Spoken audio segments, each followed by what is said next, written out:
تقديري.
مشاهدينا الكرام، نحييكم ولقاء يتجدد مع خالص تقديري. دعونا هذه المرة نقدم لحضراتكم هذه الإشراقة الإيمانية حول حفل تكريم حفظة القرآن الكريم بإحدى مدارس القرآن الكريم بقرية إطسة التابعة لمركز صمولوط محافظة المنيا. كونوا معنا وتابعونا. نقول لك مبارك، نقول لك مبارك، حفظك كتاب نقول لك مبارك.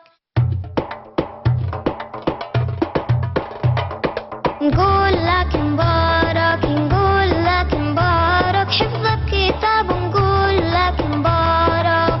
والمولى اختارك، والمولى اختارك، تطرق أبوابه والمولى اختارك. نقول لك مبارك، نقول لك مبارك، حفظك كتاب نقول لك مبارك.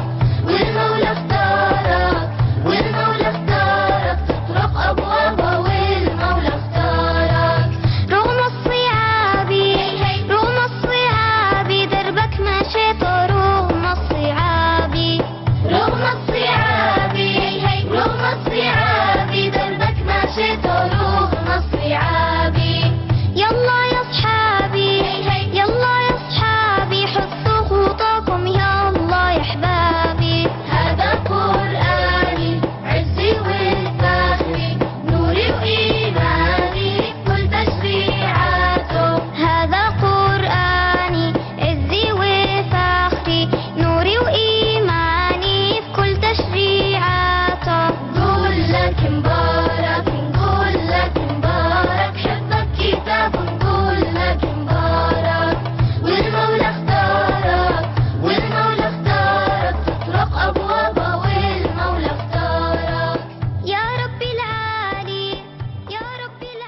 مشاهدينا الكرام، ونحن في هذه الصورة الإيمانية المشرقة وهذه الليلة التي تفيض بالروحانيات العالية من خلال هذه العطاءات والأيادي البيضاء التي تمتد إلى ظهور وزهرات القرآن الكريم. فضيلة الشيخ هندي محمود عبد العال هندي قائد لهذه المسيرة الإيمانية الطيبة، رأينا من خلال هذه المجهودات نسعد ونشرف به الآن في برنامج مع خالص تقديري. أقول لك مع خالص تقديري وأنت تكرم من يكرمون آباءهم وأمهاتهم بتاج الوقار، يعني في يوم القيامة إن شاء الله يعني وفي الجنة. والله يا دكتور شرف لينا حضور قناة الصعيد، قناة بتعز علينا جدا على قلوبنا والله، وحضراتكم فعلا أهل فضل، يعني كلما أرسلنا إليكم دعوة حضراتكم لبيتوها. ربنا يبارك فيكم ويجعل في ميزان حسناتكم إن شاء الله. أولا هذا التكريم كما قلت آنفا هو تكريم أصغر لحملة القرآن، أما التكريم الأكبر فهو عند الله تعالى، وأسأل الله تعالى أن يجعلنا وإياكم من أهل القرآن العاملين به. إطسة بلدنا مميزة في حفظ القرآن، وكانت من زمن كانوا بيسموها بيطلقوا عليها إطسة بلد القرآن، فيها نخبة من حملة القرآن الكريم، وعلى رأسهم فضيلة الشيخ سيد علي عبد المجيد وهو نائب رئيس لجنة تصحيح المصحف جزاه الله تعالى خيرا، ونحن نشرف به وإن هو من بلدنا ونسير على دربه، ونسأل الله تعالى أن يتقبلنا في الصالحين. فمن المعروف أن المسلم مطالب بأن هو يرتل القرآن كما أمر الله تعالى، ورتل القرآن ترتيلا. ومن فضل الله علينا أن هو جعل جوانا عاطفة نحو القرآن الكريم، فمن فضل الله ما فيش بيت في إقصى إلا وربنا سبحانه وتعالى زرع فيه القرآن، هذا من فضل الله علينا. فأنا بحس أن الأهالي مدفوعين، يعني بيشوق من جواهم وعاطفة ان هم بيبعتوا اولادهم لمدارس القرآن. وعندنا عدد من الكتاتيب، وان كان يعني حصل يعني تخلي او مش تخلي وانما تراجع في نسبة الكتاتيب، لكن ربنا سبحانه وتعالى ألهم الناس اللي هي فكرة مدارس القرآن. فنسأل الله تعالى ان هو يزيدنا من فضله ويوسع على في مدارس القرآن.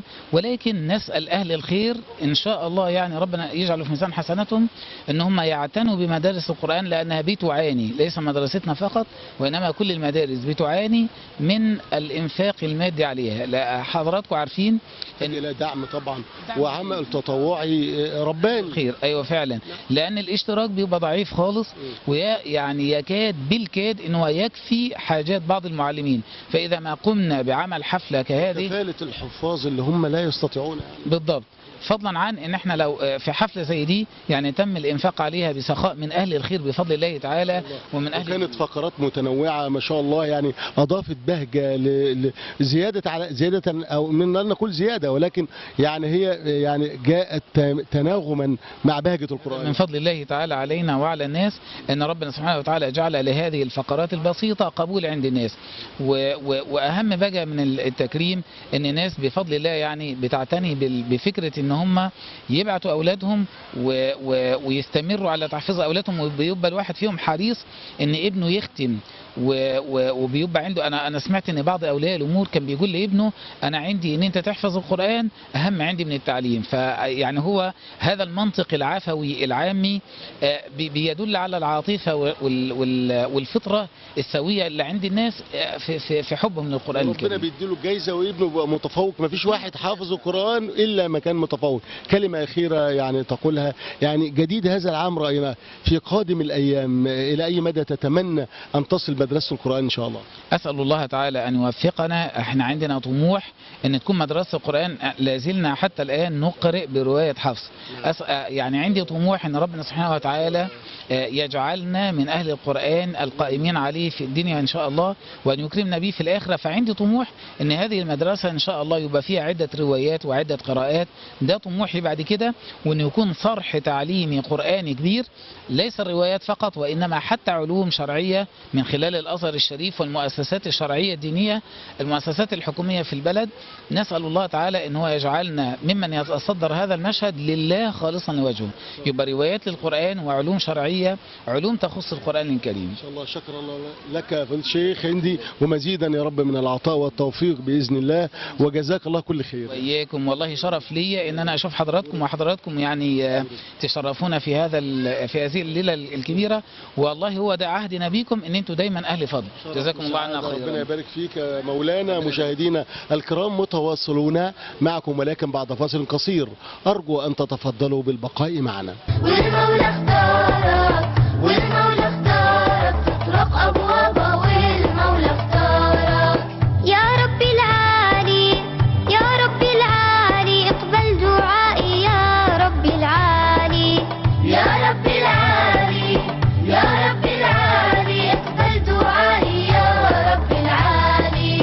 اصلح لي حالي، اصلح لي حالي بدربك خطواتي، اصلح لي حالي. ارفع مقامي في يوم الحاشر، الخلق السامي هب لي صفاته. ارفع مقامي في يوم الحاشر، الخلق السامي هب لي صفاته. نقول لك مبارك، نقول لك مبارك، حفظك كتاب نقول لك مبارك. والمولى اختارك، والمولى اختارك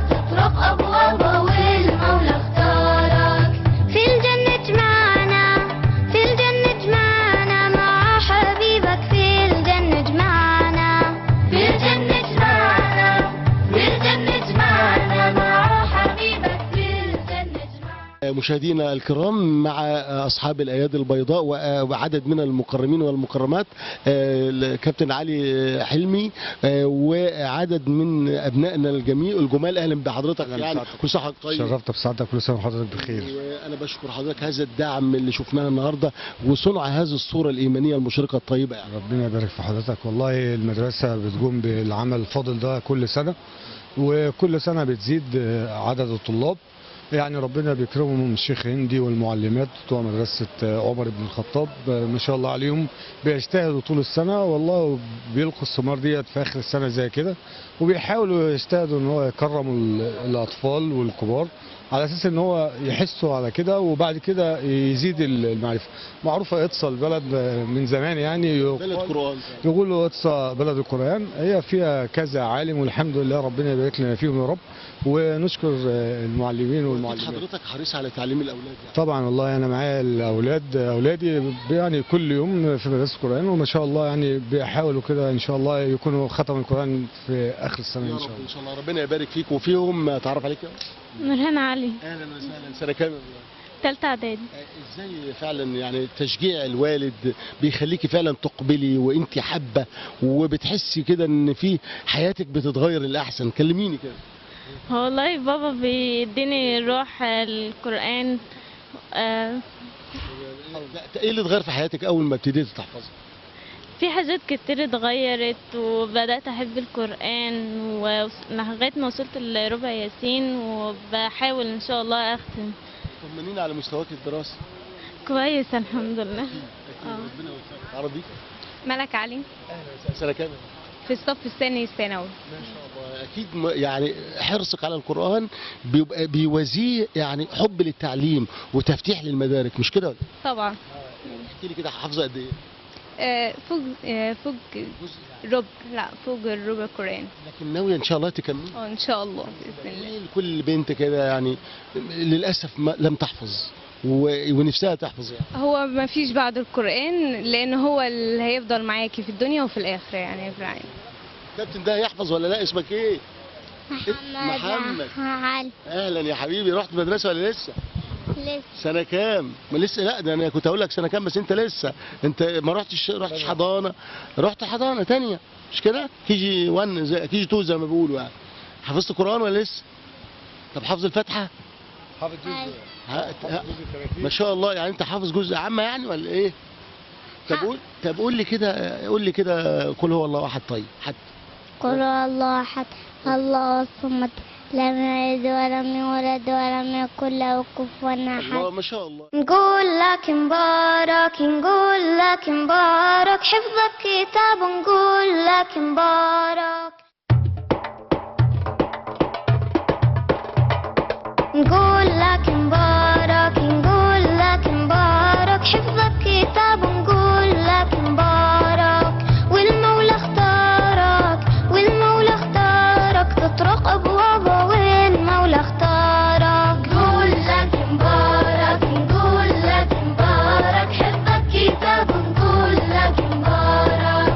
والمولى اختارك، والمولى اختارك تطرق ابوابه، والمولى اختارك. رغم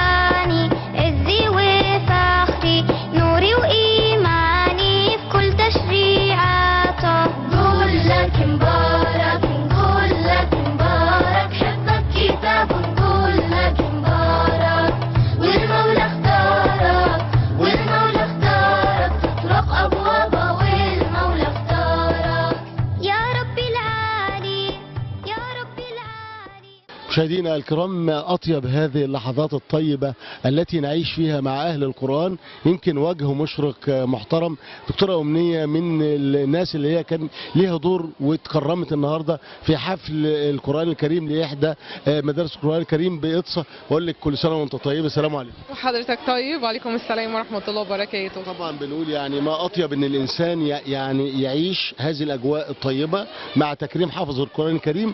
أنا بس طبعا عايزين ندي لسان المشاهدين فكرة عن دورك في هذا التجمع الراقي والمحترم. والله يعني أنا سعيدة أصلا إن أنا أكون موجودة معاكم النهاردة، ويعني هو عمل الخير المفروض إن الواحد ما يتكلمش. لكن بنقدمك كنموذج عشان الناس تقتدي. أنا عارفة والله، هو نشر الفضيلة والخير يعني. هو الحمد لله يعني الواحد بيحاول على قدر الإمكان. الواحد بيحاول على قدر الامكان ان هو يشارك بالذات في القرى الفقيره. يعني بيبقى في بيوت ما فيهاش وصلات ميه، في مشاكل كتيره بتبقى في القرى الفقيره بالذات. فالواحد حاول على قدر الامكان الفتره اللي فاتت مع التواصل مع الشيخ هندي، احب اشكره طبعا على مجهوده العظيم في كده. وكانت يعني في حاله معينه كانت سبب في ان انا اتعرف عليه، وابتديت اتابع يعني معاه واحاول ان انا اشارك على قد ما اقدر في الازمات. نعم، الحفظه في القران. انا النهارده بصراحه اول مره اجي حفله القران الكريم. كانت يعني فرصه سعيده بالنسبه لي جدا وفخر ليا بصراحه، وخصوصا اني شايفه اطفال يعني سنهم صغير جدا ما شاء الله، الله اكبر، يعني حافظين القرآن. فإن شاء الله هيبقى ليا نشاط أكيد الفترة الجاية، في مش بس في إن أنا يعني يبقى الواحد نشاطه في دعم القرى الفقيرة أو كده. إن شاء الله هحاول كمان يبقى ليا نشاط في دعم تحفيظ القرآن بإذن الله. جميلة دكتورة أمنية، وأنت حضرتك يعني طبيبة صيدلانية، فبنقول يعني ثقافة العمل التطوعي كيف ننشرها مع الناس، ونقول إزاي الإنسان حينما يعطي حتى لو نصيحة، مش مال ولا وقت ولا مجهود، حينما يعطي يشعر بسعادة أيام سعادة. إزاي فعلا كلمة تقوليها لكل فتاة يعني ممكن إن هي تشارك في العمل التطوعي؟ والله هو العمل التطوعي ده مش بس ثوابه عند ربنا، طبعا ده ليه اجر عظيم ما نقدرش يعني ربنا يجازينا عليه، بس كمان هو ليه سعاده في الدنيا لما الواحد يشوف اثر للعمل اللي هو بيعمله ده، سواء حتى لو كانت نصيحه مثلا واحد يوجهها للناس شايف مثلا ان في بعض التصرفات اللي ممكن تكون بتضرهم من غير ما هم يقصدوا، المساعده اللي ممكن يساعدها ليهم اللي هم يعني ممكن حاجات هم ما يقدروش يعملوها لوحدهم او كده، هو بحكم شغله بحكم علاقاته يقدر يوفر لهم مساعدات باي شكل كان. كل ده بيبقى ليه اثر ان الواحد يعني بيبقى مبسوط انه حس ان هو عمل انجاز يعني على ارض الواقع، وانه اثر في حياه الناس تاثير كويس. والمولى اختارك، والمولى اختارك تطرق ابوابه، والمولى اختارك يا ربي العالي، يا ربي العالي اقبل دعائي يا ربي العالي، يا ربي العالي، يا ربي العالي اقبل دعائي يا ربي العالي.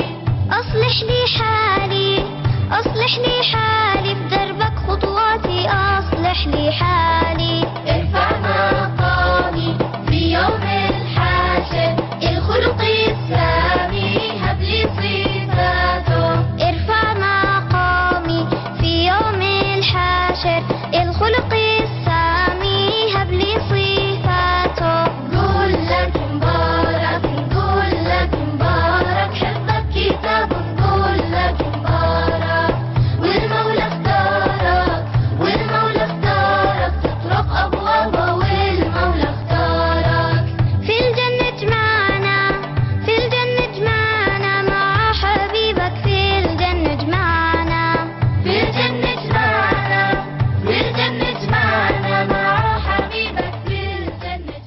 مشاهدينا الكرام، ايادي بيضاء تمتد الى ابنائنا ظهور وزهرات القران الكريم من خلال هذه المدرسه المحترمه بناسها وبمعلميها ومشايخها، وما شاء الله الفاضلات من معلمات القران الكريم كثيرات في هذه التظاهره الايمانيه الطيبه. معنا احدى اخواتنا الفضليات في تحفيظ القران. السلام عليكم. عليكم السلام ورحمه الله وبركاته. اتشرف حضرتك. صفاء يحيى عبد الغني. اهلا وسهلا. الله يبارك في حضرتك. حضرتك اكيد لك رؤيه وتجربه مع مدرسه القران الكريم، واعتقد ان ما شاء الله يعني محتاجين يعني ان نعمم هذه الفكره الطيبه المني عروس القران كما قال الشيخ المعصراوي. الى اي مدى بتشوفي حضرتك ان فعلا القران يؤثر في الاخلاق، يؤثر في تربيه الابناء؟ صلى الله عليه وسلم وسلم. وفي الاول كان في القريه الكتاتيب، وبعد كده انحدر الكتاتيب ديت، بدات يعني ما يكونش انحصرت شويه، بدات ما تكونش موجوده. فسبحان الله يعني ربنا اراد ان فكره انشاء مدرسه القران كان انشاها بدايه انشائها الكابتن جابر عبد الحميد عمي، هو اللي عملها بدأها في الجمعية الشرعية، وبعد كده بدأت تثمر. سنة حسنة فله أجرها. هي كانت السنة بدأت بعم الكابتن جابر عبد الحميد عقيد في الجيش. هو يعيش ربنا يديه. أيوه ربنا يكرمه يا رب. هو اللي بدأ تنتشر المدارس، بدأت مدرسة واثنين تاني يعني تكون متواجدة. وبفضل الله يعني برضو انا بنت الشيخ يحيى عبد الغني الفظيع، برضو والدي يعني حضرتك معلمه والوالد طبعا شيخ ومعلم قران. معلم قران، وكان اخذ القراءات العشر من المعهد القراءات بفضل الله. وهو كان ليه يعني الاثر الطيب معايا والحس دايما ان هو بيحسنا على القران وعلى ورد القران بفضل الله يعني. وما شاء الله الله يرحمه كانوا دايما عهدوا بينا الورد القرآن يعني. ربنا يبارك فيكم ذريتهم بعضها من بعض يعني، وربنا يكرمك.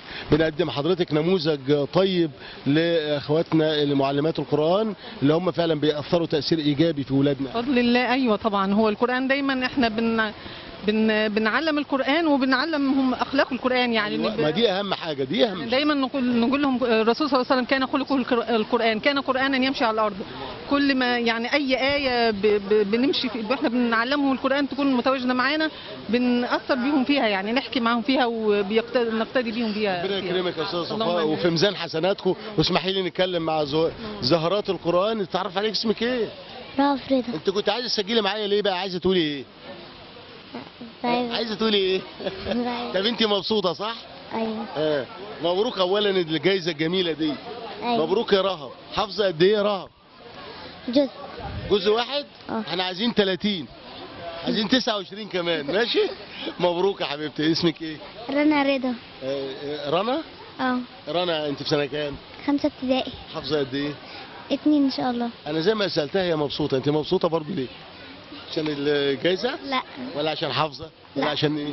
عشان حافظه كتاب ربنا. عشان حافظه كتاب ربنا. ربنا يحفظك يا حبيبتي، ونفسك تكملي بقى ان شاء الله. مش كده؟ انت حافظه جزء واحد؟ لا 2. 2 ان شاء الله تكملي بقى باذن الله. ان شاء الله. شاطره؟ ربنا يحفظك. وانت اسمك ايه يا حبيبتي؟ ميار محمد. ميار محمد. ميار حافظه قد ايه يا ميار؟ جزء واحد. ناويه تكملي ان شاء الله؟ ايوه. شاطره في المدرسه؟ ايوه. جودي. ايوه كده. انت مبسوطه يا جودي وانا كمان مبسوط معاك النهارده. انت واخد اول مره تاخدي شهاده؟ لا كذا مره. كذا مره. انت شاطره بقى. حافظه قد ايه من القران؟ 10 اجزاء. ما شاء الله. ناويه تكملي؟ اكيد. عندك كام سنه؟ 9. 9؟ يعني ان شاء الله كده قبل الاعداديه وتخلصي اعداديه تكوني ختمه. ان شاء الله. ان شاء الله. تقولي ايه لكل بنوته كده ما تحفظش القران خالص؟ ما بتحفظش؟ لا ده لازم تحفظ عشان ربنا يحافظ عليها ويكرمها ويفرحها بحاجات كتير. شاطره اكيد في المدرسه. ان شاء الله. ربنا يوفقك يا جودي. اسمك ايه يا حبيبي؟ ايمان علي جاي. ايه؟ ايمان علي جاي. ايمان. يا ايمان انت سنه كام؟ سنه رابعه. سنه رابعه. القران بقى قدر يضيف لك ايه؟ يعني انت حسيتي ايه اول ما ابتديتي تحفظي؟ اول ما ابتديتي تحفظي ايه اللي اتغير في حياتك؟ حاجات كتير. زي ايه بقى؟ زي مثلا انا بحفظ القران بحس ان انا يعني فرحانه وربنا بيدخلني الجنه عشان القران ده هو اللي بيحميني وهو اللي هيدخلني الجنه. والدك ووالدتك راضيين عنك كده، عشان كده بيخليكي بقى شاطره بقى ايوه. حافظه قد ايه من القران؟ 6 ما شاء الله. عايزين 6. 5 في 6 بكام؟ 30. 30 كام يبقى كام جزء في القران؟ 30. تحفظي 30 ان شاء الله. شكرا يا حبيبتي. القمر اسمك ايه؟ أميرة. أميرة. أنت أميرة محمد جلال. صح كده؟ سنة كام؟ ثالثة. ثالثة. حافظة كام جزء؟ جزء. جزء واحد؟ جزء عامة؟ أيوة. حافظة كويس؟ يعني لو قلت لك سمعي أي حاجة في جزء عامة تقدري تقوليها؟ تقولي كده والشمس وضحاها؟ وضحاها والشمس ذات تلاها والقمر ضحاها والنهار إذا جلاها والأرض وما طحاها ونفس ما سواها أنها فجورها ولا سواها وتقواها من زكاها أفلح قد خاب من دساها. شكرا يا أميرة، ربنا يوفقك يا حبيبتي. اسمك ايه؟ أميرة. أميرة برضو؟ أميرة سنة كام؟ رابعة. تحفظي كام جزء يا أميرة؟ أنا أول مرة هيك. لسه أول مرة؟ حفظت كام سورة يعني؟ حفظت على أولها. كتير يعني؟ جزء ولا 2؟ جزء. أنت سنة كام؟ رابعة. إيه اللي خلاكي بقى بعد القرآن تبقى يعني، هل بعد القرآن بقيتي شاطرة في المدرسة؟ أيوه. شاطرة يعني؟ أيوه. تقولي إيه بقى كل البنات اللي ما جوش هنا يتعلموا قرآن يا أميرة، تقولي لهم إيه؟ لازم يحفظ القرآن. إن شاء الله. شكرا يا أميرة. اسمك إيه؟ آيات عاطف كامل. أهلا بيك. سنة كام يا آيات؟ 6. 6 ما شاء الله. حافظة كام جزء؟ 13. 13 ما شاء الله. ان شاء الله كده ناويه طبعا تختمي كده قريب قبل الاعداديه كده تكوني ختمتي ان شاء الله. طبعا انا حاسس كلكم سعداء. سر السعاده دي ايه؟ عشان ان احنا طلعنا من الاوائل. والقران؟ اسمك ايه؟ محمود محمد صقر. ايه؟ محمود محمد صقر. محمود، انت حافظ قد ايه من القران؟ 10 اجزاء. 10 اجزاء ما شاء الله. حفظتهم في قد ايه يا محمود؟ من سن وانا في المدرسه. يعني من سنه اولى يعني؟ ايوه. من سنه اولى. صعب حفظ القران؟ لا مش صعب. وفي نفس الوقت الانسان كده بيشعر ان ربنا مسهل له اموره في الدراسه وفي كل حاجه. بالنسبه لك انت شاطر اكيد. ايوه. تقول ايه لكل طفل زي كده ما بيحفظش القران؟ ان هو يحفظ ويكمل في القران. رغم الصعاب دربك مشيت رغم الصعاب دربك مشيت رغم الصعاب. يلا يا صحابي حطوا خطاكم يلا يا احبابي. هذا قرآني عزي وفخري نوري وإيماني كل تشريعاته. هذا قرآني عزي وفخري نوري وإيماني في كل تشريعاته. نقول لك مبارك حفظك كتاب نقول لك مبارك. والمولى اختارك تطرق أبوابه والمولى اختارك يا رب العالمين. السلام عليكم. وعليكم السلام ورحمة الله وبركاته. تعرف بفضيلتك. رجب علي محمد الخطيب. اهلا وسهلا. من اهل إدصا البلد الكرام ان شاء الله. ما شاء الله. والمهتم بشؤون الاعلام. شفتك ما شاء الله. وتغطية الحفلات القرآنية ما شاء الله. وجميع الحفلات الدينية في البلد ان شاء الله. ما شاء الله. ده شيء طيب جدا. وتقول لي ازاي فعلا القرآن بيشع بهجة وبيخلي الانسان حتى بيبقى مبسوط وسعيد وهو بيقدم منتج او تغطية اعلامية يعني. اول حاجة يعني بفضل الله عز وجل القرآن بيريح النفوس. وبيفتح النفس كده بيخلي الانسان لما يشوف ابنه حافظ للقران الكريم بيقول الابن ده هيطلع راجل صالح يعني. واحنا بفضل الله قالوا عن إدصا البلد راس مالها القران الكريم، حفظ القران الكريم. فبفضل الله عز وجل جميع شوارعنا وبيوتنا وبتحفظ يعني اولادنا اقل حاجه طالب في البيت بيحفظ القرآن بفضل الله عز وجل. وطبعا عندنا القامة الكبيرة في فضيلة الشيخ سيد علي عبد المجيد. ومن خلال منبركم ده أتوجه بالدعاء بالرحمة لفضيلة الشيخ أحمد حسن اللي هو علم 3/4 القرية بفضل الله عز وجل. وفضيلة الشيخ عبد البديع علي محمد الخطيب من ضمن المشايخ وجميع المشايخ حتى لا أنسى أحد. فضيلة الشيخ يحيى عبد الغني وفضيلة الشيخ رمضان وفضيلة الشيخ علي سيد جميعا والشيخ علي إبراهيم. قامات كبيرة جدا جدا جدا في مجال القرآن وبفضل الله عز وجل. يعني نفسنا أنا واحد من الناس أتمنى إنه كل بيت في القرية اهله ست راجل طفل شاب كله يحفظ القرآن الكريم، لأن القرآن الكريم بيأثر على سلوكه. وأنا برضو بفضل الله عز وجل من خلال القناة بقول إن درجة بفضل الله عز وجل صلاح المرء قربه من كتاب الله عز وجل. تفضل. شكرا يا سيدي. وشكر الله لك وكل عام وانتم بخير. نسيت ان انا اتوجه بالشكر ليكم وطاقم التصوير وحضرتك مشرفنا دايما في الحفلات، ربنا يجازيكم كل خير ويجعل هذا الحفل ميزان حسناتكم ان شاء الله. كل عام وانتم بخير. كل عام وانتم طيبين. شكرا جزيلا مشاهدينا الكرام، مستمرون معكم ولكن بعد فاصل قصير، كونوا معنا وتابعونا. نقول لك مبارك، نقول لك مبارك، حفظك كتاب نقول لك مبارك. نقول لك مبارك، نقول لك مبارك، حفظك كتاب نقول لك مبارك. والمولى اختارك، والمولى اختارك، تطرق ابوابه والمولى اختارك. نقول لك مبارك، نقول لك مبارك، حفظك كتاب نقول لك مبارك. والمولى اختارك، والمولى اختارك، تطرق ابوابه والمولى اختارك. رغم الصعاب، رغم الصعاب، دربك مشيت رغم الصعاب. رغم الصعاب، رغم الصعاب، دربك مشيت رغم الصعاب. يلا يا صحابي، يلا يا صحابي، حطوا خطاكم يلا يا احبابي. هذا قرآني عزي وفخري، نوري وإيماني كل تشريعاته. هذا قرآني عزي وفخري، نوري وإيماني في كل تشريعاته. نقول لك مبارك، نقول لك مبارك، حفظك كتاب نقول لك مبارك. والمولى اختارك، والمولى اختارك، تطرق أبوابه والمولى اختارك.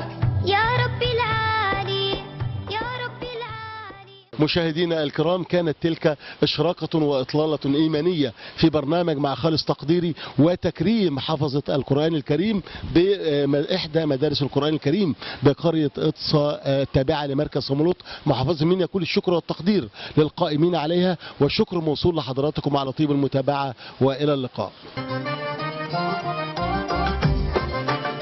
مع خالص تقديري.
قناة الصعيد، قناة مصر السابعة في ثوبها الجديد.